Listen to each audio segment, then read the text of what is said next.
Amahoro y'Imana nakomeza bane namwe inshuti bakunzi ba Muhato TV, twinjiye muri wa mwanya w'ubusobanuro bw'amazina muba mwaragiye mudusaba. Hari abadusabye izina Yvette ndetse n'izina Jolie, ese amazina asobanura iki? Munyemerere duhere ku zina Yvette, ariko hagati aho nge mwumva nitangishaka Eric Manetsi. Yvette ni izina rikomoka mu rurimi rw'igifaransa, rikaba risobanuye umurashi cyangwa se ikimera. Bimwe mu biranga aba Yvette, aratekereza cyane, akunda ubwigenge. Yvette ni umunyembaraga, ahorana akanyamuneza, ntiyivanga mu buzima bw'abandi, ahora ateganya ibyiza gusa. Yvette afata umwanya wo kwikosora aho byamugendekeye nabi cyangwa se aho bitagenze neza, avuga aho biri ngombwa, agira ikinyabupfura, yishimira kubera abandi urugero, avugisha ukuri, kwicisha bugufi si ibintu bye rwose. Yvette ni indahemuka, akunda abantu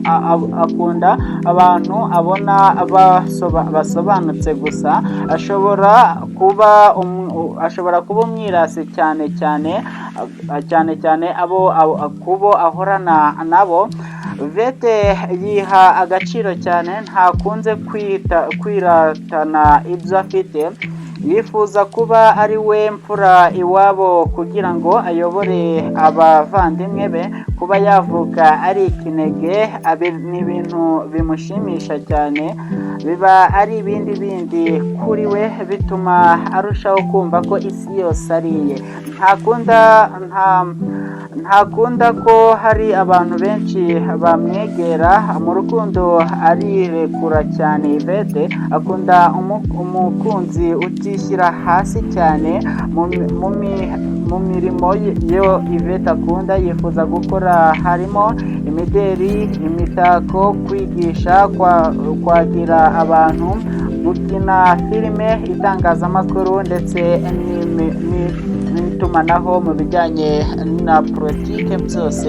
Ibyo nibyo Yvette akunda. Ngayo nguko aya Yvette. Munyemerere twihute cyane ku zina Jolie.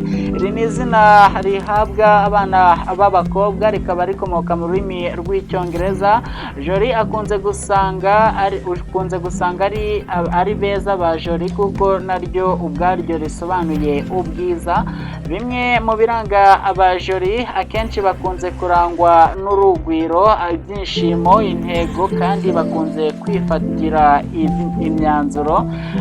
Ba Jolie baba abantu bakunda gushishoza, kandi ntibakunde kwinjirirwa mu buzima cyangwa ngo babushyire ahagaragara. Ikindi, nk'uko izina ryabo ribisobanura cyangwa se ribivuga, aba bakobwa aba ari beza cyane ku kigero cya 80% ku isi hose. Ba Jolie, aba bakobwa bitwa ba Jolie bagira ubwenge cyane, akenshi byiganjemo no gushyikirana n'abantu mu nzego zitandukanye zose, mu ngeri zose zitandukanye z'abantu. Ikindi wamenya kuri Jolie ndetse imivugire ye y'aba bakobwa, usanga yujemo ubwenge buhambaye, kuko bitondera ibyo bagiye kuvuga.